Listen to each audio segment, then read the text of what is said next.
ಆಸರಿಸಿ ವೀಕ್ಷಕರಿಗೆ ಯೇಸು ಕ್ರಿಸ್ತನ ಮಧುರ ನಾಮದಲ್ಲಿ ವಂದನೆಗಳು. ಇದು ನನ್ನ ಸಾಕ್ಷಿ. ಈ ಕಾರ್ಯಕ್ರಮವನ್ನು ನಿಮ್ಮ ಮುಂದಕ್ಕೆ ನಾವು ಬಂದಿದ್ದೇವೆ. ಪ್ರಿಯರೇ, ಇವತ್ತು ನಮ್ಮ ಮಧ್ಯದಲ್ಲಿ ಉಡುಪಿಯ ಮೂಡುಬೆಳ್ಳೆಯಲ್ಲಿ ವಾಸವಾಗಿರುವಂಥ ಸಹೋದರಿ ಗ್ರೇಸಿ ಶೆಟ್ಟಿ ಇವರ ನಮ್ಮ ಮಧ್ಯದಲ್ಲಿದ್ದಾರೆ. ಅವರ ಸಾಕ್ಷಿಯನ್ನು ಕೇಳುವ ನಾವು.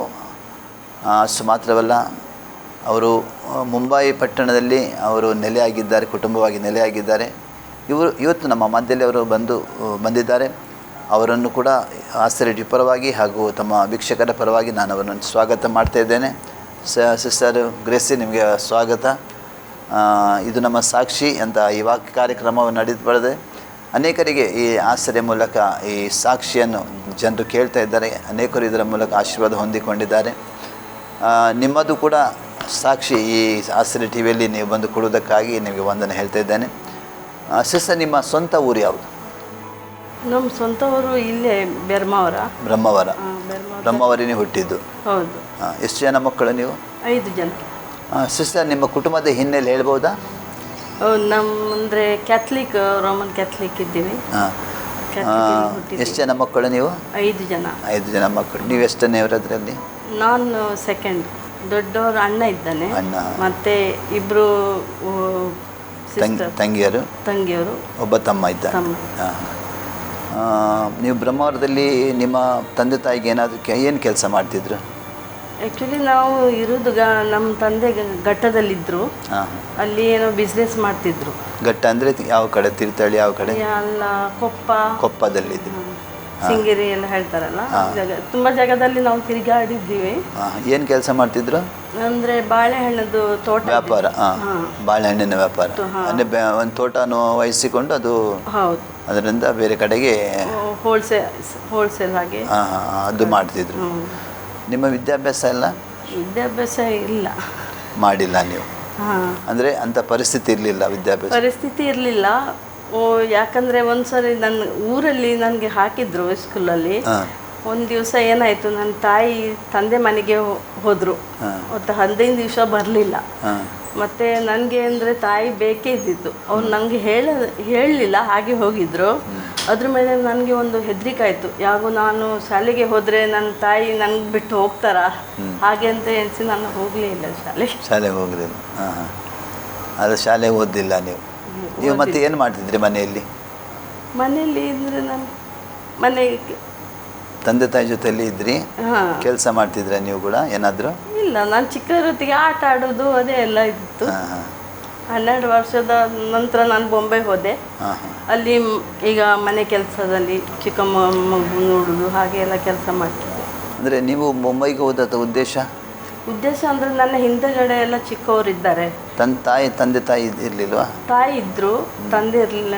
ತಂದೆ ಬೇಗ ತೀರಿ ಹೋದ್ರು. ಯಾಕಂದರೆ ನನ್ನ ತಂದೆಗೆ ಮಾಂಡಮ್ ಹತ್ರ ಎಲ್ಲ ಮಾಡಿ ತಂದೆಗೆ ಏನೋ ಹುಷಾರಿರಲಿಲ್ಲ. ಹಾಗಾಗಿ ಅವ್ರು ತೀರಿ ಹೋದ್ರು. ಅದ್ರ ಮೇಲೆ ತಾಯಿಗೆ ಟೆನ್ಷನ್ ಆಯಿತು. ಇಷ್ಟು ಮಕ್ಕಳಿಗೆ ತಗೊಂಡು ನಾನು ಏನು ಮಾಡ್ಬೋದು ಅಂತ. ಅವರಿಗೂ ಸ್ವಲ್ಪ ಹುಚ್ಚಾಗಿ ಅವರು ತಂದೆ ಇರೋ ನೆನಪಲ್ಲಿ ಘಟ್ಟದಲ್ಲಿ ಹೋಗಿದ್ದು. ಅವರು 3 ವರ್ಷ ಇರಲಿಲ್ಲ. ಎಲ್ಲಿದ್ದಾರೆ ಏನು ನಮಗೆ ಗೊತ್ತಿರಲಿಲ್ಲ. ಮತ್ತು ಅದ್ರ ಮೇಲೆ ನಮ್ಮ ಮನೆಯಲ್ಲಿ ನನ್ನ ಚಿಕ್ಕ ತಮ್ಮ ತಂಗಿ ಇದ್ದಾರೆ. ಅವ್ರಿಗೆ ಅಣ್ಣ ಏನು ಮಾಡ್ತಿದ್ರು? ನಿಮ್ಮ ಅಣ್ಣ ಬಾಂಬೆಯಲ್ಲಿದ್ದ. ಆದರೆ ಅವನು ಹೊಟ್ಟೆದು ನೋಡಿ ಅವನು ಮನೆದೇನು ಜಿಮ್ಮೆದಾರಿ ಇರಲಿಲ್ಲ. ಅವನು ಹೋಟೆಲ್ನಲ್ಲಿ ಕೆಲಸ ಮಾಡಿ ಅವನಷ್ಟಿಗೆ ಇದ್ದ. ಮತ್ತು ನನಗೆ ಸ್ವಲ್ಪ ಬೋಜು ಬಂತು. ಈಗ ತಂದೆ ಇಲ್ಲ, ತಾಯಿ ಹುಚ್ಚಾಗಿ ಹೋಗಿದ್ದಾರೆ. ಮತ್ತು ಹಿಂದೆ ಇರೋದ್ರ ಮಕ್ಕಳನ್ನು ಸಾಕಬೇಕಲ್ಲ. ಅದಕ್ಕೆ ನಾನು ಬಾಂಬೆಗೆ ಮನೆ ಕೆಲಸಕ್ಕಂತ ಬಂದಿದ್ದೆ. ಮತ್ತು ಮನೆ ಕೆಲಸಕ್ಕೆ ಬಂದ್ರ ಮೇಲೆ ನಾನು ಮನೆ ಕೆಲಸ ಎಲ್ಲ ಮಾಡಿದೆ. ಮತ್ತು ನಿಲ್ಲಕ್ಕೆ ಜಾಗ ಬೇಕಿದ್ದಿತ್ತು. ಮನೆ ಕೆಲಸ ಅದ್ರ ಮೇಲೆ ಸ್ವಲ್ಪ ದಿವಸ ದೊಡ್ಡ ಆದ್ರ ಮೇಲೆ ನನಗೆ ಮನೆ ಕೆಲಸ ಒಳ್ಳೇದಾಗಲಿಲ್ಲ.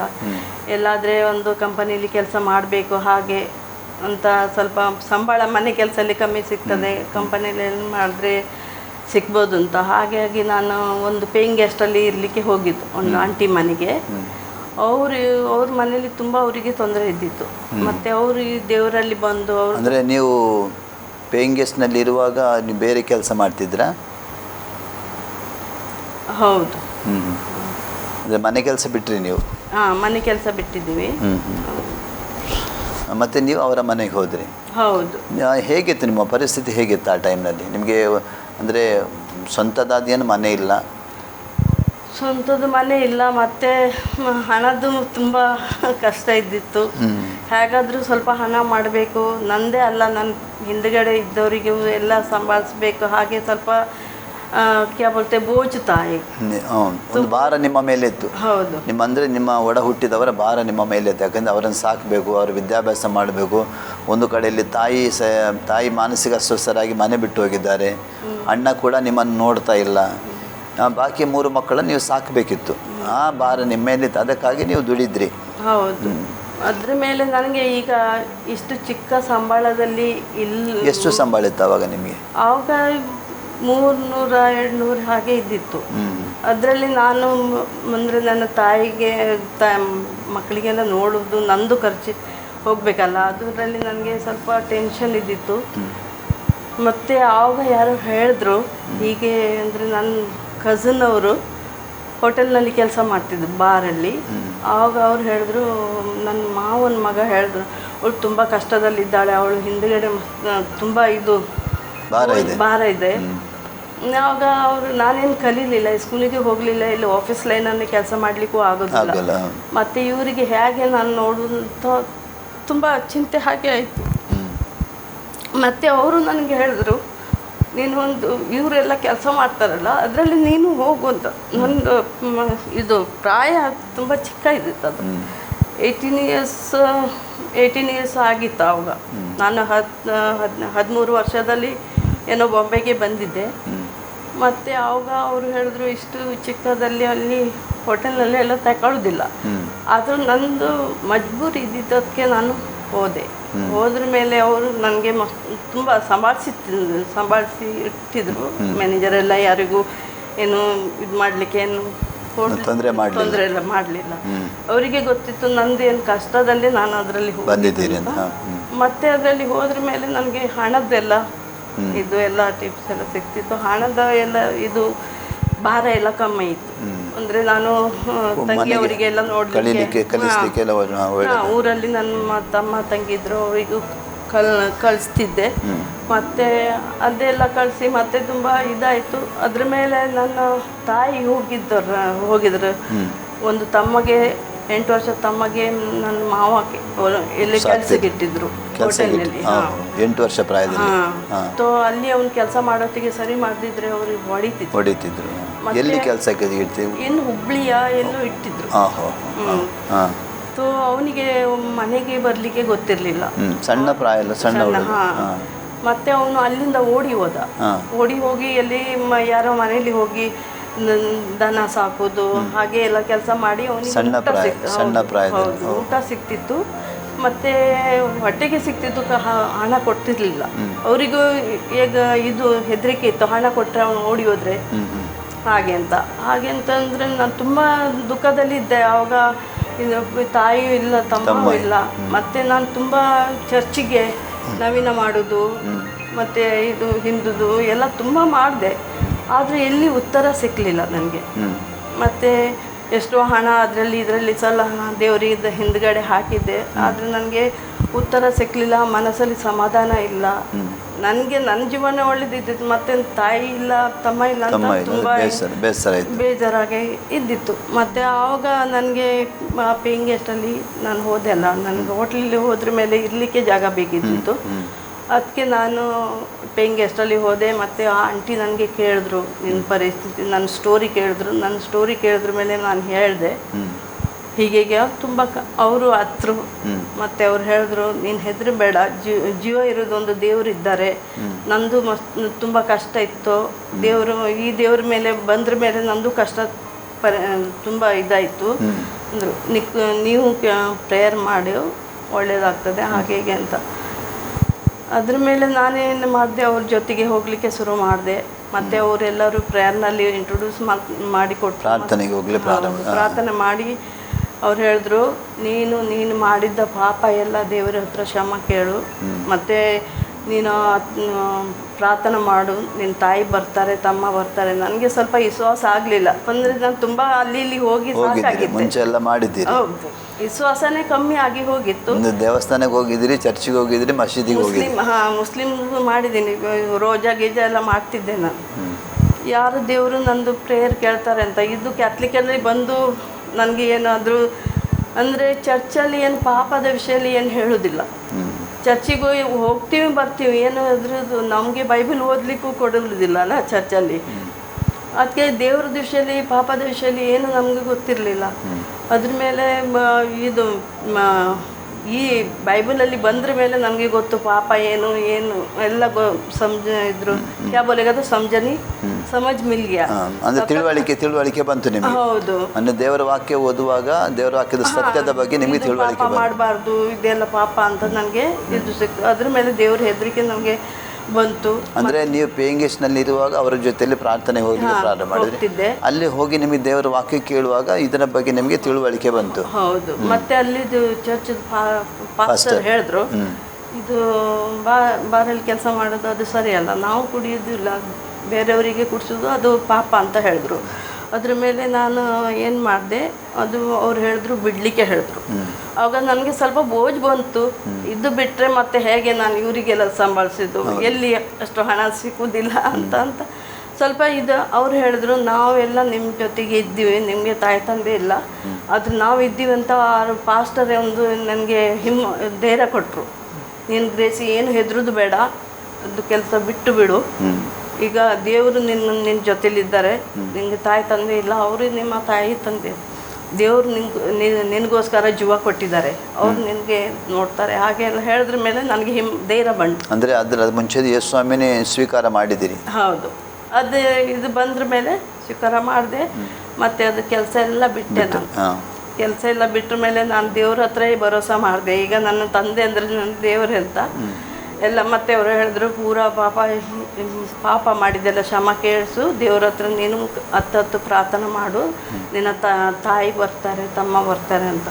ನನಗೆ ಮತ್ತೆ ಸ್ವಲ್ಪ ವಿಶ್ವಾಸ ಬಂತು. ಇದರಲ್ಲಿ ಬಂದ್ರ ಮೇಲೆ ವಿಶ್ವಾಸದಲ್ಲಿ ಪ್ರಾರ್ಥನೆ ಮಾಡ್ತಿದ್ದು. 6 ತಿಂಗಳು ಆಗಲಿಲ್ಲ, ಅದ್ರ ಮುಂಚೆ ನನ್ನ ತಾಯಿ ಬಂದರು.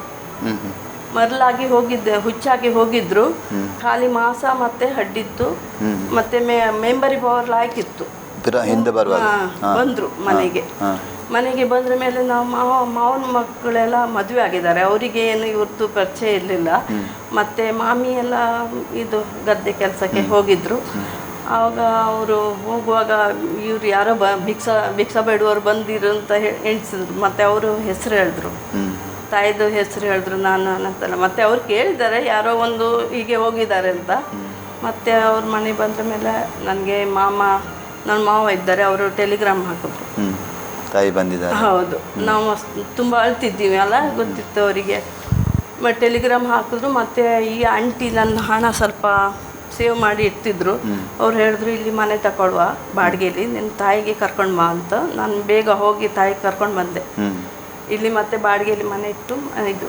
ಮತ್ತೆ ನನಗೆ ತುಂಬ ವಿಶ್ವಾಸ ಆಯಿತು, ಈ ದೇವರೇ ನನ್ನ ಪ್ರಾರ್ಥನೆ ಕೇಳ್ತಾರೆ, ಈ ದೇವರಲ್ಲೇ ಶಕ್ತಿ ಉಂಟು ಅಂತ. ಯಾರು ದೇವರು? ಯೇಸು ದೇವರು. ನಂಗೆ ಯೇಸು ದೇವರ ಮೇಲೆ ತುಂಬ ಇದಾಯಿತು. ನಂಗೆ ಕ್ಯಾಥಲಿಕ್ ಇದ್ದರೂ ಅಷ್ಟು ಇರಲಿಲ್ಲ. ಆದರೆ ಇಸ್ರೇಲಿ ಬಂದ್ರ ಮೇಲೆ ವಿಶ್ವಾಸ ಆಯಿತು ದೇವ್ರ ಮೇಲೆ. ಮತ್ತು ನನ್ನ ತಮ್ಮ ಬರ್ತಾರೆ ಅಂತ ವಿಶ್ವಾಸದಲ್ಲಿ ನಾವು ಪ್ರಾರ್ಥನೆ ಮಾಡಿ 1 ವರ್ಷದ ಒಳಗೆ ಅವನು ಬಂದ. ತಮ್ಮ ಕೂಡ 16 ಇಯರ್ಸ್ 8 ವರ್ಷದ ಹೋಗಿದ್ದಲ್ಲ, 8 ವರ್ಷ ನಂತರ ಅವನು ಬಂದ. ಮತ್ತು ಅವನು ಯಾರಿಗೂ ಹೇಳ್ದ, ನನಗೆ ತಾಯಿ ಇದ್ದಾರೆ, ತಂಗಿ ಅಕ್ಕ ಇದ್ದಾರೆ, ಆದರೆ ನನಗೆ ಹೋಗಲಿಕ್ಕೆ ಹಣ ಇಲ್ಲ ಅಂತ. ಮತ್ತು ಯಾರೋ ಒಬ್ಬರು ಅವನಿಗೆ ಟಿಕೆಟ್ ಮಾಡಿ ಹೀಗೆ ಅವನಿಗೆ ಈ ಜಾಗಲೇ ಅವನಿಗೆ ಇಳಿಸಿ ಅಂತ. ಅದ್ರ ಮೇಲೆ ಇಳಿದ್ರ ಮೇಲೆ ಅವನಿಗೆ ಗೊತ್ತಾಯಿತು, ಈ ಜಾಗದಲ್ಲಿ ನಮ್ಮ ಮಾವನ ಮನೆ ಉಂಟು ಅಂತ. ಹಾಗಂತ ಅವನು ಮತ್ತೆ ಬಂದ. ಅವನಿಗೂ ನಾನು ಬಾಂಬೆಗೆ ಕರ್ಕೊಂಡು ಹೋದೆ. ಮತ್ತು ಇನ್ನಿಬ್ಬರು ನಿಮ್ಮ ತಂಗಿಯಂದಿರಿದ್ರಲ್ಲ? ಚಿಕ್ಕ ತಂಗಿಗೆ ನಾನು ಇಬ್ಬರಿಗೂ ಬಾಂಬೆಗೆ ಕರ್ಕೊಂಡು ಹೋದೆ. ನಿಮ್ಮ ಜೊತೆಯಲ್ಲಿ ಇಟ್ಟುಕೊಂಡ್ರಿ? ಹೌದು. ಮಗರ ಅವರಿಗೆಲ್ಲ ಹೇಗೆ ಸಾಕ್ತಿದ್ರಿ ನೀವು? ಅವರಿಗೆ ಚಿಕ್ಕವಳಿಗೆ ಶಾಲೆಗೆ ಹೋಗ್ತಿರ್ಲಿಲ್ಲಲ್ಲ, ಅವಳು ಒಂದು 5 ವರ್ಷದ ಆಗಿದ್ದು ನಾನು ಬಾಂಬೆ ಕರ್ಕೊಂಡು ಹೋಗೋತ್ತಿಗೆ. ಮತ್ತು ಅಲ್ಲಿ ಕನ್ನಡ ಮೀಡಿಯಮ್, ಇಂಗ್ಲೀಷ್ ಮೀಡಿಯಮಲ್ಲಿ ಇದು ಸಿಕ್ಕುದಿಲ್ಲ ಇಷ್ಟು ದೊಡ್ಡ ಆದ್ರ ಮೇಲೆ. ಕನ್ನಡ ಮೀಡಿಯಮಲ್ಲಿ 9th ಅವಳು ಕಲ್ತಿದ್ದಾಳೆ. ಈಗ ಮದುವೆ ಆಗಿ ಇಲ್ಲೇ ಊರಲ್ಲಿದ್ದಾಳೆ. ಮತ್ತೊಬ್ಬಳು ನನ್ನ ಹಿಂದಿಗಡೆದವಳು ತೀರಿ ಹೋಗಿದ್ದಾಳೆ. ಅದ್ರ ಹಿಂದುಗಡೆದವಳು ಬೊಂಬೈಲಿದ್ದಾಳೆ. ನೀವೀಗ ರಕ್ಷಣೆ ಬರುವುದಕ್ಕಿಂತ ಮುಂಚೆ, ಯೇಸುಸ್ವಾಮಿಯನ್ನು ಕಂಡುಕೊಳ್ಳದ ಮುಂಚೆ ನಿಮ್ಮ ಜೀವಿತ ತುಂಬ ಕಷ್ಟದ ಜೀವಿತ ಇತ್ತು ಅಲ್ಲ? ಅಂದರೆ ಒಂದು ಕಡೆಯಲ್ಲಿ ತಂದೆ ಇಲ್ಲ, ಇನ್ನೊಂದು ಕಡೆಯಲ್ಲಿ ತಾಯಿ ಮಾನಸಿಕ ಅಸ್ವಸ್ಥರಾಗಿದ್ದರೆ, ತಮ್ಮ ಇಲ್ಲ. ಸ್ವಂತ ಮನೆ ಇತ್ತಾ ನಿಮಗೆ? ಇಲ್ಲ ಇಲ್ಲ, ಸ್ವಂತ ಮನೆ ಕೂಡ ಇರಲಿಲ್ಲ. ಆ ಪರಿಸ್ಥಿತಿಯಲ್ಲಿ ನೀವು ಮುಂಬೈಗೆ ಹೋದ್ರಿ, ಮುಂಬೈಯಲ್ಲಿ ದೇವರನ್ನು ಕಂಡುಕೊಂಡ್ರಿ. ನಂತರ ನಿಮ್ಮ ಜೀವಿತ ಹೇಗಾಯಿತು? ಅದೇ ಬೊಂಬೈಯಲ್ಲಿ ಹೋದ. ತಾಯಿ ನಿಮ್ದಿದ್ದಾರೆ ಇವಾಗಲೂ? ಇಲ್ಲ ಇಲ್ಲ, ತಾಯಿ ಇಲ್ಲ, ತಂದೆ ಇಲ್ಲ. ಹಾಂ, ತಾಯಿ ತೀರಿಗೆ ಎಷ್ಟು ವರ್ಷ ಆಯಿತು? ಅಂದರೆ ನಂದಿದ್ದು ಮದುವೆ ಆಗಿ ಈಗ 25 ವರ್ಷ ಆಯಿತು. ತಾಯಿ ನನ್ನ ಮದುವೆದು ಒಂದು 6 ತಿಂಗಳದ್ದು ಮೊದಲು ತೀರಿ ಹೋದ್ರು. ಅದ್ರ ನಂತರ ನಂದು ಮದುವೆ ಆಗಿ. ಹೇಗೆ ನಿಮ್ಮ ಮದುವೆ ಜೀವಿತ ಹೇಗಾಯಿತು ನಿಮ್ಮದು ಮದುವೆ? ನಮ್ಮ ಚರ್ಚಲ್ಲಿ ನೋಡಿದ್ರು. ಅಂದರೆ ನಮ್ಮ ಚರ್ಚಲ್ಲಿ ಇವರು ನನ್ನ ಗಂಡ ಬಂದರು, ಅವ್ರು ಎಣಿಸಿದ್ರು ಚರ್ಚಲ್ಲಿ ನಾವು ಒಂದೇ ಊರವರಲ್ಲ, ಅವ್ರು ಹಿಂದೂ ಬ್ಯಾಕ್ಗ್ರೌಂಡ್, ನಾನು ಕ್ಯಾಥಲಿಕ್ ಬ್ಯಾಕ್ಗ್ರೌಂಡ್. ಹಾಗೆ ಎಣಿಸಿ ಅವರು ನಮಗೆ ಒಳಗಿಂದ ಮಾತಾಡಿ ಅರೇಂಜ್ ಮಾಡಿ ಇದು ಮದುವೆ ಆಗಿದ್ದು. ಎಷ್ಟು ಜನ ಮಕ್ಕಳಿದ್ದಾರೆ ನಿಮಗೆ? ಇಬ್ಬರು ಮಕ್ಕಳಿದ್ದಾರೆ. ಹೇಗೆ ನಿಮ್ಮ ಮದುವೆ ಜೀವಿತ ಹೇಗೆ ನಡೀತಾ ಉಂಟು? ಒಳ್ಳೆಯದಾಯಿತು. ಸ್ಟಾರ್ಟಿಂಗಲ್ಲಿ ಸ್ವಲ್ಪ ಟಫ್ ಇದ್ದಿತ್ತು. ಅಂದರೆ ಅವರು ಹಿಂದೂ ಬ್ಯಾಕ್ಗ್ರೌಂಡ್, ನಾನು ಕ್ಯಾಥಲಿಕ್. ಅವ್ರ ಸ್ವಭಾವ ಸ್ವಲ್ಪ ನನಗೆ ಒಳ್ಳೇದಾಗ್ತಿರ್ಲಿಲ್ಲ. ನನ್ನ ಸ್ವಭಾವ ಅವ್ರಿಗೆ ಮಾತಾಡೋರು ಏನು ಇದು ಮಾಡಿರಲಿ. ಆದರೆ ಸ್ವಲ್ಪ ದಿವಸದ ನಂತರ ಎಲ್ಲ ನಮ್ಗೆ ಒಳ್ಳೇದಾಯಿತು. ಏನು ಇದಿರಲಿಲ್ಲ, ಕಷ್ಟ ಸುಖ ಎಲ್ಲ ಬಂತು. ಆದರೆ ದೇವರು ಒಳ್ಳೆಯದಾಗಿ ನಡೆಸಿದ್ರು. ಈಗ ನೀವು ಕುಟುಂಬವಾಗಿ ಮುಂಬೈಯಲ್ಲಿದ್ದೀರಿ, ಹೇಗೆ ನಿಮ್ಮ ಜೀವನ ಸಾಗ್ತದೆ? ಭಾರಿ ಒಳ್ಳೇದಿದೆ. ಇದರಲ್ಲಿ ದೇವರಲ್ಲಿ ಬಂದ್ರ ಮೇಲೆ ತುಂಬ ಬ್ಲೆಸ್ಸಿಂಗ್ ಎಲ್ಲ ಸಿಕ್ತು ನಮಗೆ ಎಲ್ಲ. ಏನು ಬ್ಲೆಸ್ಸಿಂಗ್ ಸಿಕ್ಕಿದ್ದು? ಬ್ಲೆಸ್ಸಿಂಗ್ ಅಂದರೆ ನಾವು ಸ್ವಲ್ಪ ಎಣಿಸ್ತಿದ್ದು, ನಂದು ಮದುವೆ ಸ್ವಲ್ಪ ಲೇಟ್ ಆಗಿತ್ತು. 2 ವರ್ಷ ಆಗಿತ್ತು ನನ್ನ ಮದುವೆ ಆಗೋದಿಗೆ. ನಾನು ಮದುವೆ ಬೇಡ ಅಂತ ಯಾರು ಹುಡುಗ ಇವ್ರು ತಂದರೆ ಚರ್ಚವರು ಬೇಡ ಅಂತ ಎಣಿಸಿದ್ದೆ. ಯಾಕಂದರೆ ನಂದು ಮದುವೆ ಆಗಿ ಹೋದ್ರ ಮೇಲೆ ಇವ್ರ ಹಿಂದ್ಗಡೆಯವ್ರದ್ದು ಪರಿಸ್ಥಿತಿ ಏನಂತದ, ಅವರಿಂದು ನಾನು ಎಣಿಸಿದೆ ಪಾಸ್ಪೋರ್ಟ್ ಎಲ್ಲ ಮಾಡಿದೆ, ಹೊರಗಿನ ಊರಲ್ಲಿ ಹೋಗಿ ಮನೆ ಕೆಲಸ ಮಾಡಿ ಇವರಿಗೆಲ್ಲ ಮದುವೆ ಮಾಡಿ ಕೊಡ್ತೀನಿ, ಒಂದು ಮನೆ ಮಾಡ್ತೀನಿ, ಹಾಗೆ ಎಲ್ಲ ನಿಮ್ಮದು ಪ್ಲ್ಯಾನ್ ಇತ್ತು. ಹಾಂ, ಮದುವೆಗಿಂತ ಮುಂಚೆ. ಮತ್ತೆ ಪ್ರಯತ್ನ ಮಾಡಿದ್ರೆ ಅದಕ್ಕೆಲ್ಲ? ಹಾಂ, ಪಾಸ್ಪೋರ್ಟು ಮಾಡಿದ್ದೆ, ಎಲ್ಲ ರೆಡಿ ಆಗಿತ್ತು. ಮತ್ತು ಇವರಿಗೆ ಮಕ್ಕಳಿಗೆ ಇವರು ನನ್ನಿಂದ ಚಿಕ್ಕವರು ಮನೆ ಹೇಗೆ ನಡೆಸಿ ಇರ್ಬೋದು, ಬಾಡಿಗೆದ ಮನೆ ಅಲ್ಲಿ ಇಲ್ಲಿ ಚೇಂಜ್ ಮಾಡಬೇಕು, ಅದೊಂದು ಚಿಂತೆ ಇದ್ದಿತ್ತು. ಆದರೆ ನಾನು ಇವರು ನಮ್ಮ ಚರ್ಚವ್ರು ಕೆಲವು ಜನ ನನಗೆ ಹೇಳಿದ್ರು, ಗ್ರೇಸಿ ಈಗ ಹೋಗೋದು ಬೇಡ, ಏಕೆಂದರೆ ನಿನ್ನ ಜೀವನ ನೋಡಬೇಕು, ನಿನ್ನ ಹಿಂದ್ಗಡೆಯವರು ಅವ್ರ ಜೀವನ ಎಲ್ಲ ಒಳ್ಳೇದಾಗ್ತೇ ಹೋಗ್ತದೆ. ಮತ್ತು ನಿಮಗೆ ಇದು ಏಜ್ ಆದ್ರ ಮೇಲೆ ಯಾರು ನೋಡೋದು, ನೀನು ನಿನ್ನ ಜೀವನ ನೋಡು, ಅವ್ರದ್ದೆಲ್ಲ ಆಗ್ತದೆ. ಈಗ ದೇವರಲ್ಲಿ ಬಂದರೆ ದೇವರು ಬಿಡುವುದಿಲ್ಲ, ದೇವರೆಲ್ಲರಿಗೂ ಒಳ್ಳೇದು ಮಾಡ್ತಾರೆ, ಹಾಗೆ ಹೇಗೆ ಅಂತ ಹೇಳಿದ್ರು. ನನಗೆ ಹೋಗಲಿಕ್ಕೆ ಒಂದು 2 ದಿವಸ ಇದ್ದಿತ್ತು, ಚಾನ್ಸ್ ಇದ್ದಿತ್ತು ಹೋಗಲಿಕ್ಕೆ. ಆವಾಗ ನನಗೆ ಗೊತ್ತಿರಲಿಲ್ಲ, ನನ್ನ ತಂಗಿಗೆ ಸ್ವಲ್ಪ ಹುಚ್ಚಾಗೆ ಆಯಿತು, ಟೆನ್ಷನ್ ತಗೊಂಡಿದ್ದವಳು ಅಲ್ಲಿ. ನೀವು ಹೋಗ್ತೀರಂತನಾ? ಹೌದು. ಈಗ ಅಕ್ಕ ಹೋದ್ರ ಮೇಲೆ ನಾನು ಏನು ಮಾಡೋದು, ಹಾಗೆ ಇದು ಎಲ್ಲ ಹ್ಯಾಂಡಲ್ ಮಾಡೋದು ಅಂತ ಅವಳು ಸ್ವಲ್ಪ ಹುಚ್ಚಾಗೆ ಆಯಿತು. ಅದು ಎಲ್ಲರೂ ಹೇಳಿದ್ರು, ದೇವ್ರದ್ದು ಇಷ್ಟ ಇಲ್ಲ ನೀನು ಹೋಗೋದು, ಅದಕ್ಕೆ ಹೀಗೆ ಆಯಿತು. ಅಮ್ಮ ಇದ್ರು ಅವಾಗ? ಹೌದು, ಅಮ್ಮ ಇದ್ದಿದ್ರು.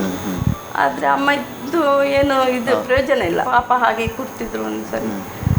ಮತ್ತು ಎಲ್ಲರೂ ಹೇಳಿದ್ರ ಮೇಲೆ ನಾನು ಮತ್ತೆ ಅದು ಈಗ ನನಗೂ ಟೆನ್ಷನ್ ಆಯಿತು, ಹೋದ್ರ ಮೇಲೆ ಏನಾಗ್ತದಂತ ನಾನು ಕ್ಯಾನ್ಸಲ್ ಮಾಡಿದೆ.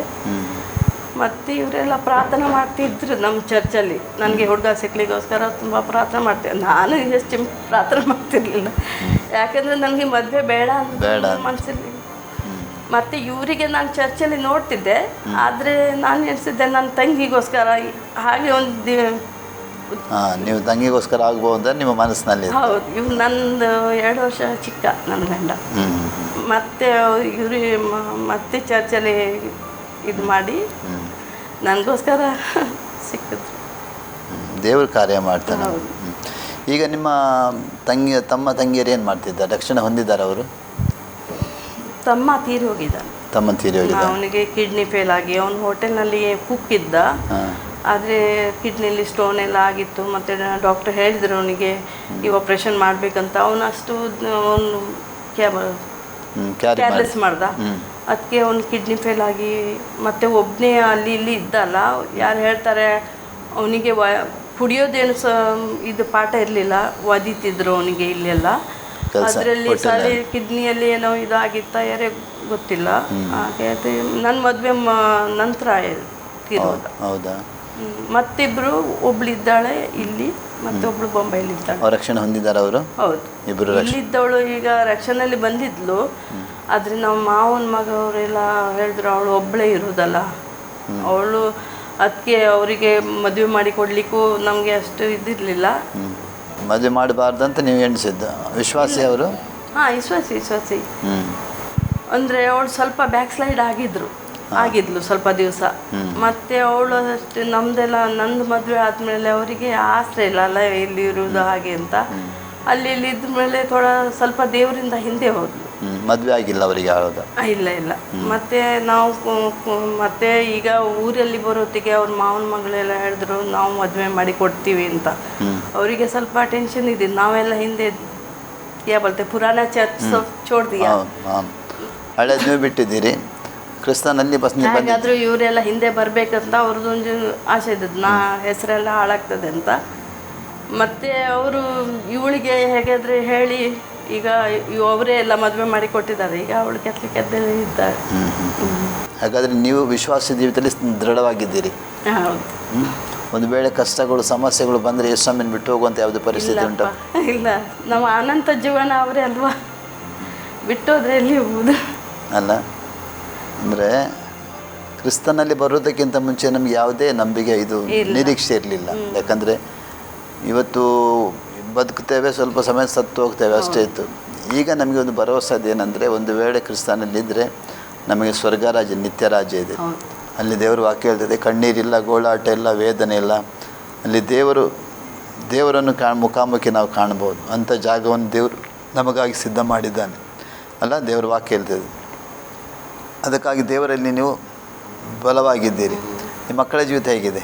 ಮಕ್ಕಳುಗಳು ವಿಶ್ವಾಸದಲ್ಲಿದೆ? ಜೀವಿತ ಒಳ್ಳೆ ಆಗ್ತಿತ್ತು. ಅಂದರೆ ನಾವು ಫ್ಯಾಮಿಲಿಯಲ್ಲಿ ತುಂಬ ದೇವರು ಭಯ ಭಕ್ತಿಯಲ್ಲಿ ಇದ್ದೇವೆ. ಅಂದರೆ ಏನು ಪ್ರಾಬ್ಲಮ್ ಆದರೂ ನಾವು ಅವ್ರಿಗೆ ತೋರಿಸ್ತಿರ್ಲಿಲ್ಲ. मीन्स उनको दिखाता नहीं था. हम लोग जो भी है पर्सनल देखता था, क्योंकि बच्चा लोग का ज़िंदगी ख़राब नहीं होना चाहिए. क्योंकि उन लोग का भी एक फैमिली लाइफ होएगा तो ऐसा कुछ गड़बड़ नहीं होने के लिए ಅವರು ಕೂಡ ಒಂದು ಕುಟುಂಬ ಜೀವಿತ ಅವ್ರ ಜೊತೆಯಲ್ಲಿ ನಾವು ಅವ್ರ ಎದುರಲ್ಲಿ ಒಂದು ಮಾದರಿಯಾಗಿ ಜೀವನ ಮಾಡ್ತಿದ್ವಿ. ತುಂಬ ಕಷ್ಟ ಎಲ್ಲ ಬರ್ತಿದ್ರು ಮಧ್ಯದಲ್ಲಿ, ಆದರೂ ಅವರಿಗೆ ಮಕ್ಕಳಿಗೆ ತೋರಿಸ್ಲಿಲ್ಲ. ಅದಕ್ಕಾಗಿ ಅವರಿಗೆ ಏನು ಈಗ ಏನು ಇದ್ದಿಲ್ಲ. ಈಗ ನನ್ನ ಮಗಳು ಈಗ ನಿನ್ನೆ ಅಲ್ಲ ಮೊನ್ನೆ ಒಳ್ಳೆ ಮದುವೆ ಆಯಿತು. ಅದು ಅಂದರೆ ದೇವ್ರದ್ದು ಮಿರಕಲ್. ನಾನು ಅದೇ ಪ್ರಾರ್ಥನೆ ಮಾಡ್ತಿದ್ದೆ, ಒಂದು ದೇವ್ರದ್ದು ಭಕ್ತಿ, ದೇವರಿಗೆ ಕಂಡವನು ಒಂದು ಗಂಡ ಬೇಕು ಅಂತ. ಹಾಗೆ ಅದ್ಭುತ ಆಯಿತು. ನಾವು ಈ ವರ್ಷದಲ್ಲಿ ಎಣಿಸಲಿಲ್ಲ ಅವಳದು ಇಷ್ಟು ಬೇಗ ಆಗ್ತದೆ ಅಂತ. ಎಷ್ಟನೇ ವಯಸ್ಸಿನಲ್ಲಿ ಮದುವೆ ಆಯ್ತು ಅವಳು? ಈಗ 23 ಅವಳು. 23 ಮದುವೆ ಆಯ್ತು. ಹುಡುಗ ಈಗ ಚಿಕ್ಕವನಿದ್ದಾನೆ. ಅವ್ನು ಮಚ್ಚನೇವಿ ಆಗಿ ಈಗ 1 ವರ್ಷ ಹೊರಗೆ ಹೋಗಿ ಬಂದ. ಅದಕ್ಕೆ ಮದುವೆಗೋಸ್ಕರ ಅವನಿಗೆ ನಿಲ್ಲಿಸಿಟ್ಟಿದ್ದೀವಿ. ನಿಮ್ಮ ಮಗ ಏನು ಮಾಡ್ತಾ ಇದ್ದಾನೆ? ಮರ್ಚೆಂಟ್ ನೇವಿ. ಅವನು ಕೂಡ ಕೆಲಸ ಮಾಡ್ತಾ ಇದ್ದಾನೆ. ಅವನು ಕೂಡ ಕ್ರಿಸ್ತನಲ್ಲಿದ್ದಾನೆ. ಎರಡು ಮಕ್ಕಳು ನಂಬಿಕೆಯಲ್ಲಿದ್ದಾರೆ. ನೀವು ಏನು ಮುಂದೆ ನಿಮ್ಮ ಪ್ಲ್ಯಾನ್ ಏನಿದೆ? ಈಗ ನೀವು ರಕ್ಷಣೆ ಹೊಂದಿದ್ದೀರಿ, ಇಬ್ಬರು ಕೂಡ ಗಂಡ ಹೆಂಡತಿ, ಮಕ್ಕಳು ರಕ್ಷಣೆಯಲ್ಲಿದ್ದೀರಿ. ಮುಂದೆ ದೇವರಿಗಾಗಿ ಏನು ಮಾಡಬೇಕಂತ ನೀವು ಏನು ಮಾಡ್ತಾ ಇದ್ದೀರಿ? ದೇವರಿಗಾಗಿ ನೀವು ಏನು ಮಾಡ್ತಾ ಇದ್ದೀರಿ? ನೋಡಿ, ಇದು ನನ್ನ ಮಗಳು ಹೊಟ್ಟೆಲಿ ಇರೋತ್ತಿಗೆ ನಾನು ದೊಡ್ಡ ಆಕ್ಸಿಡೆಂಟ್ ಆಗಿತ್ತು. ಮತ್ತು ಅದ್ರ ಮೊದಲು ನನಗೆ ಒಂದು ಸರಿ ಮಿಸ್ಕ್ಯಾರೇಜ್ ಆಗೋದು ಚಾನ್ಸ್ ಇತ್ತು. ಆಗ ನಾವು ಇಬ್ಬರು ಕೈ ಹಿಡ್ಕೊಂಡು ಪ್ರಾರ್ಥನೆ ಮಾಡ್ತೀವಿ, ಈ ಮಗು ಇದ್ದರೆ ನಿಮ್ಮ ಸೇವೆಗೋಸ್ಕರ ಅಂತ. ಅದು ನನ್ನ ಮಗಳಿಗೂ ಸೇವೆಗೋಸ್ಕರ ಸಮರ್ಪಣೆ ಮಾಡಿದ್ದೀವಿ ನಾವು. ಮತ್ತು ಇಬ್ಬರು ಮಕ್ಕಳು, ಇವನು ಹೊಟ್ಟೆಲಿರೋತ್ತಿಗೆ ತುಂಬ ಕಷ್ಟ ಇತ್ತು ಹುಡುಗ.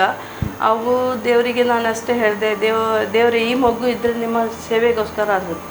ಅದ್ರಿಂದ ನಾವು ಪೂರ ಕುಟುಂಬ ದೇವರದ್ದು ಸೇವೆಗೋಸ್ಕರ ಸಮರ್ಪಣೆ ಮಾಡಿದ್ದೀವಿ. ಈಗ ನಾವು ಮಗಳದ್ದು ಮದುವೆ ಆಯಿತು, ಹುಡುಗನಿಗೆ ಕೆಲಸ ಸಿಕ್ಕಿದ್ರೆ ಅವನು ಹೋಗ್ತಾನೆ. ಅದ್ರ ಮೇಲೆ ನಾವು ನನ್ನ ಗಂಡ ದೇವ್ರ ಸೇವೆ ಮಾಡಬೇಕಂತ ಒಂದು ಆಸೆ ಉಂಟು. ಏನಾದರೂ ಸೇವೆ ಮಾಡ್ತಿದ್ದೀರಾ? ಮಾಡಿದ್ದೀವಿ, ತುಂಬ ಜನ ಬಂದಿದ್ದಾರೆ. ಯಾಕಂದರೆ ನಾನು ಕಲೀಲಿಲ್ಲ, ಆದರೂ ಯಾರು ಕಷ್ಟದಲ್ಲಿದ್ದಾರೆ ಅವರಿಗೆ ನನಗೆ ನೋಡುವಾಗ ಭಾರಿ ಇದು ಆಗ್ತದೆ. ಯಾಕೆಂದರೆ ನಾವು ಕಷ್ಟದಲ್ಲಿ ಬಂದಿದ್ದೀವಿ. ಆಗ ನನಗೆ ಅವರಿಗೆ ಹೇಗಾದರೆ ಹೇಳಬೇಕು, ಹೇಗಾದರೂ ಅವ್ರು ಬರಬೇಕು ರಕ್ಷಾದಲ್ಲಿ. ಹಾಗೆ ತುಂಬ ತುಂಬ ಯಂಗ್ लोग बहुत जन आके उनका शादी सब हो गया, उनका भी फैमिली है, बहुत जना है. मेरा कज़न मामा का बच्चा लोग भी आया है. वो लोग सब अगेंस्ट था मेरा साथ, लेकिन अभी सब लोग प्यार है. ಆಗ ಅವರೆಲ್ಲ ಯೇಸು ಸ್ವಾಮಿಯಲ್ಲಿ ಬಂದಿದ್ದಾರಾ? ಹೌದು, ನಮ್ಮ ಮಾವನ ಇಬ್ಬರು ಮಕ್ಕಳು ಮತ್ತು ಮಗಳು 4-5 ಜನ ಅವರು ಇದ್ದಾರೆ ಇದ್ರೆ ಕ್ರಿಸ್ತನಲ್ಲಿ ಇದ್ದಾರೆ. ಅಂದರೆ ಅವ್ರು ಹೇಳ್ತಾರಲ್ಲ, ಒಂದಕ್ಕೆ ಕರೆದ್ರೆ ಪೂರ ಕುಟುಂಬಕ್ಕೆ ಒಬ್ಬನ ರಕ್ಷಣೆ ಹೊಂದಿದ್ರೆ ಕುಟುಂಬದ ರಕ್ಷಣೆ ಹೊಂದೋದಾದ. ಮಸ್ತ್ ತುಂಬ ದಿವಸ ಅವರಿಗೆ ಸ್ವಲ್ಪ ವಿರೋಧ ಇದ್ದಿತ್ತು, ಆದರೆ ಈಗ ಎಲ್ಲರೂ ಪ್ರೀತಿಯಲ್ಲಿ ಇದ್ದಾರೆ. ಗಂಡನ ಸೈಡಲ್ಲಿ ನಮ್ಮ ಸೈಡಲ್ಲಿ ಎಲ್ಲರಿಗೆ ಈಗ ಅವರು ನಮ್ಮ ಜೀವನ ನೋಡೋತ್ತಿಗೆ ಗೊತ್ತಾಗ್ತದೆ ಇದು ಸತ್ಯ, ದೇವರು ಇದೆ ಅಂತ. ಶಾಂತಿ ಇದೆ, ಸಮಾಧಾನ ಇದೆ. ನಮ್ಮ ಏನಾಗ್ಬಿಡುತ್ತೆ ಚಾಲ್ಚಲನ್ ಮೇ ಚೇಂಜ್ನೆಸ್ ಇದೆ. ನಮ್ಮ ಜೀವಿಸುವಂಥ ರೀತಿ ಅವ್ರು ನೋಡ್ತಾ ಇದ್ದಾರೆ. ಅಂದರೆ ಜನರಿಗೆ ಸಾಕ್ಷಿಯಾಗಿ ನೀವಿದ್ದೀರಿ ಅಲ್ಲ? ಮತ್ತು ನನಗೆ ತುಂಬ ಸಿಟ್ಟೆಲ್ಲ ಇದ್ದಿತ್ತು ಮೊದಲು. ನನ್ನ ಹತ್ರ ಮಾತಾಡಲಿಕ್ಕೆ ಜನವರು ಹೆದರಿಕೆ ಆಗ್ತಿತ್ತು. ಹೊಡಿತಿದ್ರೆ ಏನು ಇದು ಮಾಡಿದ್ರೆ ನನಗೆ ಸಣ್ಣ ಆಗ್ತಿರ್ಲಿಲ್ಲ, ಹೊಡಿತಿದ್ದೆ. ಮತ್ತು ತುಂಬ ಸಿಟ್ಟೆಲ್ಲ ಇತ್ತು. ಅದ್ರ ಮೇಲೆ ನಾನು ಪಾಸ್ಟರ್ ಪ್ರಾರ್ಥನೆ ಹೋದ್ರ ಮೇಲೆ ನಮ್ಮ ಪಾಸ್ಟರ್ ನನ್ನ ಎಲ್ಲ ಟೆಸ್ಟ್ ಮಾಡಿ ಹೇಳಲಿಕ್ಕೆ ಹೇಳಿದ್ರು. ಆವಾಗ ನಾನು ಹೇಳಿದೆ, ನನಗೆ ಹೀಗೆ ಸ್ವಭಾವ ಉಂಟು, ಹಾಗೆ ಸ್ವಭಾವ ಉಂಟು. ಮತ್ತು ಪಾಸ್ಟರ್ ಹೇಳಿದ್ರು, ನೀನು ಉಪವಾಸ ಮಾಡಿ ಪ್ರಾರ್ಥನೆ ಮಾಡಬೇಕು, ನೀನು ಅಷ್ಟು ಸಿಟ್ಟು ಎಲ್ಲ ಪಾಪ ಬೇಗ ಬಿಡಲಿಕ್ಕೆ ಆಯಿತು, ಆದರೆ ಸಿಟ್ಟು ಬೇಗ ಬಿಡಲಿಕ್ಕೆ ಆಗಲಿಲ್ಲ ನನಗೆ. ತಂಗಿಯವರಿಗೆ ತಾಯಿಯವರಿಗೆ ಸಣ್ಣ ಪ್ರಾಯದಲ್ಲಿ ನಿಮಗೆ ಸಿಟ್ಟಿತ್ತ? ಹಾಂ, ಸಣ್ಣ ಪ್ರಾಯದ. ಮತ್ತು ಒಂದು ನನಗೆ ಏನಾದರೂ ಗುಂಡ ಆಗಬೇಕಂತ ಒಂದು ಆಸೆ ಇದ್ದಿತ್ತು. ಅಂದರೆ ಬಾಂಬೆಯಲ್ಲೆಲ್ಲ ಗುಂಡಾಗಿ ಮಾಡ್ತಾರೆ. ಹೌದು, ಯಾಕಂದರೆ ನನಗೆ ಪ್ರೀತಿ ಇರಲಿಲ್ಲ ಯಾರ್ದು.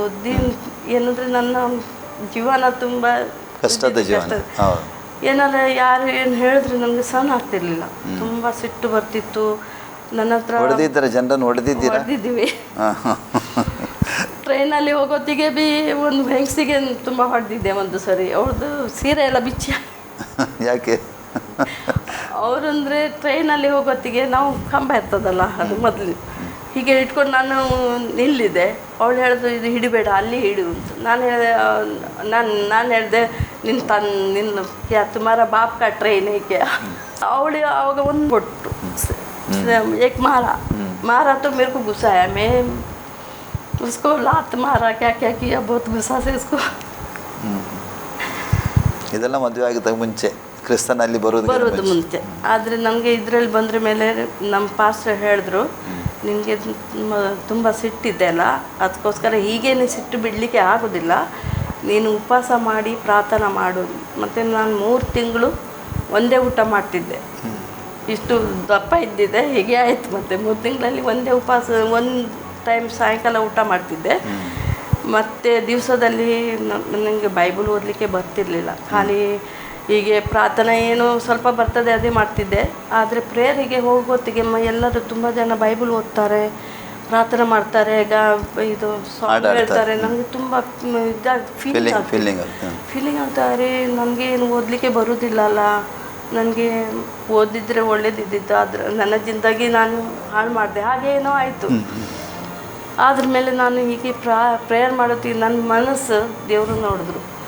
ಒಂದು ದಿವಸ ನಾನು ಬಾಂಬೆಯಲ್ಲಿ ಹೋದ್ರ ಮೇಲೆ ಒಂದು ಕ್ಲಾಸಲ್ಲಿ ನಾನು ಐ ಟಿ ಸ್ಕೂಲಿಗೆ ಹೋಗಿದ್ದೆ. ಸ್ವಲ್ಪ ಸ್ವಲ್ಪ ಇಂಗ್ಲೀಷ್ ಬರ್ತಿತ್ತು, ಆದರೆ ಅಲ್ಲಿ ಹೋದ್ರ ಮೇಲೆ ನಾನು ಒಂದು ದಿವಸ ದೇವರು ನನಗೆ ಆಕಾಶದಲ್ಲಿ ಹೀಗೆ ಲೈಟಲ್ಲಿ ಬರೆದು ತೋರಿಸಿದ್ರು, ಯು ಮಸ್ಟ್ ರೀಡ್ ಬೈಬಲ್.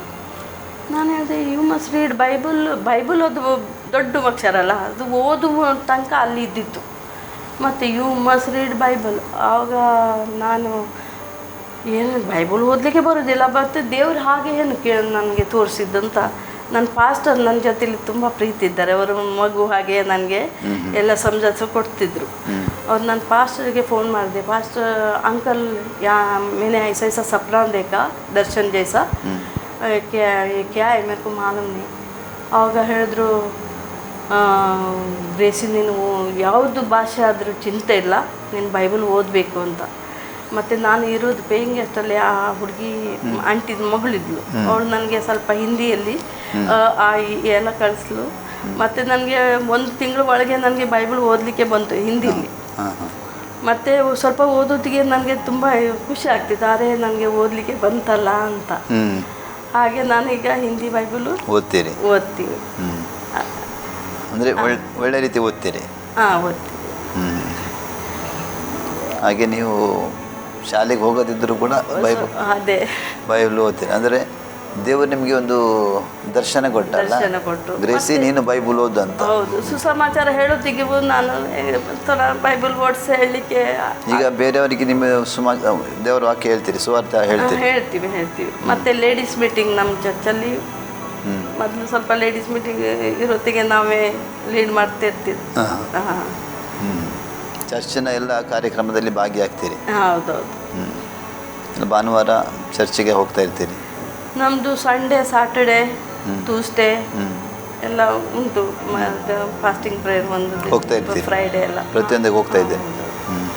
ನೀವೀಗ ಕ್ರಿಸ್ತನನ್ನು ಕಂಡುಕೊಂಡಿದ್ದೀರಿ, ದೇವರ ಮಗನನ್ನು ಮದುವೆ ಆಗಿದ್ದೀರಿ, 2 ಮಕ್ಕಳು ನಿಮಗಿದೆ. ಮುಂದೆ ದೇವರಿಗಾಗಿ ಏನು ಮಾಡಬೇಕಂತ ನಿಮ್ಮ ಯೋಚನೆ ಇದೆ? ಮುಂದೆ ಕುಟುಂಬವಾಗಿ ಏನಾದರೂ ಸೇವೆ ಮಾಡಬೇಕು? ಹಾಗೆ ಯೋಚನೆ ಉಂಟು ನನಗೆ ತುಂಬ. ಏನಂದರೆ ನನಗೆ ಈಗ ಸ್ಟೇಜಲ್ಲೆಲ್ಲ ಇದು ಮಾಡ್ತಾರಲ್ಲ, ಹಾಗೆ ಒಂದು ಮಾಡಬೇಕು, ಹಾಗೆ ಒಂದು ಆಸೆ ಇದ್ದಿತ್ತು. ದೇವರಿಗೋಸ್ಕರ ನಾನು ಏನಾಗೋದು ಪ್ರಚಾರ ಮಾಡಬೇಕು, ಹಾಗೆ ಒಂದು ಆಸೆ ಇದ್ದಿತ್ತು. ಆದರೆ ನಾನು ಕಲೀಲಿಲ್ಲ. ಕಲಿಕೆ ಬೇಡ ಅದಕ್ಕೆ ನನಗೆ ಏನು ಈಗ ಸ್ವಲ್ಪ ಜೋಸು ಕಮ್ಮಿ ಆಗಿದೆ. ಅಂದರೆ ಈಗ ಪ್ರಾಯ ಆಯಿತು, ಮತ್ತು ಸ್ವಲ್ಪ ಇದರಲ್ಲಿ ಮೆಮರಿ ಪವರ್ ಸ್ವಲ್ಪ ಕಮ್ಮಿ ಆಗಿದೆ. ಆದರೂ ನಾನು ಪ್ರಾರ್ಥನೆ ಮಾಡ್ತೀನಿ, ನನ್ನ ಹತ್ರ ಆಗಲಿಲ್ಲ. ಆದರೂ ನನ್ನ ಮಕ್ಕಳು ಮಾಡ್ತಾರೆ ಅನ್ನೋ ಒಂದು ವಿಶ್ವಾಸ ಉಂಟು. ಮಕ್ಕಳು ಮಾಡ್ತಾರೆ. ದಾವೂದ್ ಹೇಗೆ ಅವರು ಮಂದಿರ ಮಾಡಲಿಕ್ಕೆ ಆಗಲಿಲ್ಲ, ಅವ್ರ ಮಗ ಮಾಡಿದ್ರಲ್ಲ ಹಂಗೆ. ಅದಲ್ಲಮ್ಮ, ನೋಡಿ, ಹೊಸ ಒಡಂಬಡಿಕೆಯಲ್ಲಿ ಯೇಸು ಸ್ವಾಮಿ ಜೊತೆ ಇರುವಂಥ ಶಿಷ್ಯರೆಲ್ಲ ಬರದಿದ್ದವರು. ಹೌದು. ಪೇತ್ರನಾಗಲಿ ಅವ್ರ ಜೊತೆಲಿ ಯಾರು ಶಾಲೆಗೆ ಹೋಗಲಿಲ್ಲ, ಅವ್ರು ಖಾಲಿ ಮೀನು ಹಿಡಿಯುವಂಥ ಬೆಸ್ತರಾಗಿದ್ದರು. ದೇವರಿಗೆಲ್ಲ ಸಾಧ್ಯ. ನಿಮ್ಮನ್ನು ಸ್ಟೇಜ್ನಲ್ಲಿ ನಿಲ್ಲಿಸಲಿಕ್ಕೆ ದೇವರಿಗೆ ಸಾಧ್ಯ. ಅರ್ಥ ಆಯ್ತಲ್ಲ? ನೀವು ಎಣಿಸ್ಬಿಟ್ಟು ನಾನು ಏನಿಲ್ಲ ಅಂತ. ನೀವು ಏನಿಲ್ಲ ನಿಮ್ಮ ಮನಸ್ಸಿನಲ್ಲಿ ಬರು. ಆ ದೇವರು ಆ ಸ್ಥಳದಲ್ಲಿ ನೋಡಿ, ಎಂಥ ಪರಿಸ್ಥಿತಿ ಇದ್ದವರು ನಿಮ್ಮನ್ನು ಈ ಸ್ಥಿತಿಗೆ ತರಲಿಲ್ವ ಅಲ್ಲ? ಆ ದೇವರಿಗೆ ನಿಮ್ಮ ಜೀವಿತದಲ್ಲಿ ಎಲ್ಲ ಮಾಡಲಿಕ್ಕೆ ಸಾಧ್ಯ ಅಲ್ಲ? ನಿಮ್ಮ ಒಳಗೆ ಆಸೆ ಇದ್ದರೆ ದೇವರಲ್ಲಿ ಕಾರ್ಯ ಮಾಡಲಿಕ್ಕೆ ಮಾಡ್ತಾನೆ. ಸಿಸ್ಟರ್ ಗ್ರೇಸಿ ನಮ್ಮ ಮಧ್ಯದಲ್ಲಿ ಯಾಸರೆ ಟಿವಿಯಲ್ಲಿ ಬಂದು ನಿಮ್ಮ ಸಾಕ್ಷಿಯನ್ನು ಹೇಳಿದ್ದೀರಿ. ದೇವರು ನಿಮ್ಮನ್ನು ಆಶೀರ್ವಾದ ಮಾಡಲಿ, ನಿಮ್ಮ ಕುಟುಂಬವನ್ನು, ನಿಮ್ಮ ಮಾಡುವಂಥ ಈಗೇನು ಸೇವೆ ಮಾಡ್ತೀರಿ ದೇವರು ಇನ್ನೂ ಕೂಡ ನಿಮಗೆ ಹೆಚ್ಚಿನದಾಗಿ ಮಾಡಲಿ. ಅಷ್ಟು ಮಾತ್ರವಲ್ಲ, ನಿಮ್ಮ ಹೃದಯದ ಆಸೆ ಸ್ಟೇಜಿನಲ್ಲಿ ನಿಂತು ದೇವರ ವಾಕ್ಯವನ್ನು ಸಾರಬೇಕಂತ ನಿಮ್ಮ ಆಸೆ ಇದೆ. ಆ ಆಸೆಯನ್ನು ದೇವರು ಪೂರೈಸಲಿ ಅಂತ ನಮ್ಮ ಪ್ರಾರ್ಥನೆ ಆಗಿದೆ. ನಮ್ಮ ಮಧ್ಯದಲ್ಲಿ ಬಂದಿದ್ದಕ್ಕಾಗಿ ನಿಮಗೆ ವಂದನೆ ಹೇಳ್ತಾ ಇದ್ದೇನೆ. ದೇವರು ನಿಮ್ಮನ್ನು ಆಶೀರ್ವಾದ ಮಾಡಲಿ. ನಿಮಗೇನಾದರೂ ಹೇಳಲಿಕ್ಕೆ ಉಂಟು ವೀಕ್ಷಕರಿಗೆ? ಅದೇ, ನಮ್ಮ ಜೀವನದಲ್ಲಿ ಎಷ್ಟು ದೇವರು ಅದ್ಭುತ ಕೆಲಸ ಮಾಡಿದ್ದಾರೆ. ಆದರೂ ನನ್ನ ಹಾಗೆ ಕಷ್ಟದಲ್ಲಿ ಇದ್ದರೂ ನೀವು ವಿಶ್ವಾಸ ಮಾಡಿ ಪ್ರಾರ್ಥನೆ ಮಾಡಿ ದೇವರ ಜೊತೆಗೆ ಬಂದರೆ ದೇವ್ರ ಮಿರಕಲ್ ಅದ್ಭುತ ಕೆಲಸ ಮಾಡಲಿಕ್ಕೆ ಅವರು ಶಕ್ತಿಮಾನ್ ಇದ್ದಾರೆ. ಆಮೇಲೆ ಥ್ಯಾಂಕ್ ಯು. ಪ್ರಿಯ ಆಸರೆ ವೀಕ್ಷಕರೇ, ಇವತ್ತು ನಮ್ಮ ಮಧ್ಯದಲ್ಲಿ ಬಂದಂಥ ಸಹೋದರಿ ಗ್ರೇಸಿ ಶೆಟ್ಟಿ ಅವರ ಸಾಕ್ಷಿಯನ್ನು ಕೇಳಿದ್ದೀರಿ. ಅವರು ಕೂಡ ಏನಿಲ್ಲದ ಪರಿಸ್ಥಿತಿಯಲ್ಲಿ ಇದ್ದಂಥವರನ್ನು ದೇವರು ಮೇಲೆ ಕೆತ್ತಿದ್ದಾನೆ. ಒಂದು ಉತ್ತಮವಾದ ಪರಿಸ್ಥಿತಿಯಲ್ಲಿ ದೇವರವನ್ನು ಇಟ್ಟಿದ್ದಾನೆ.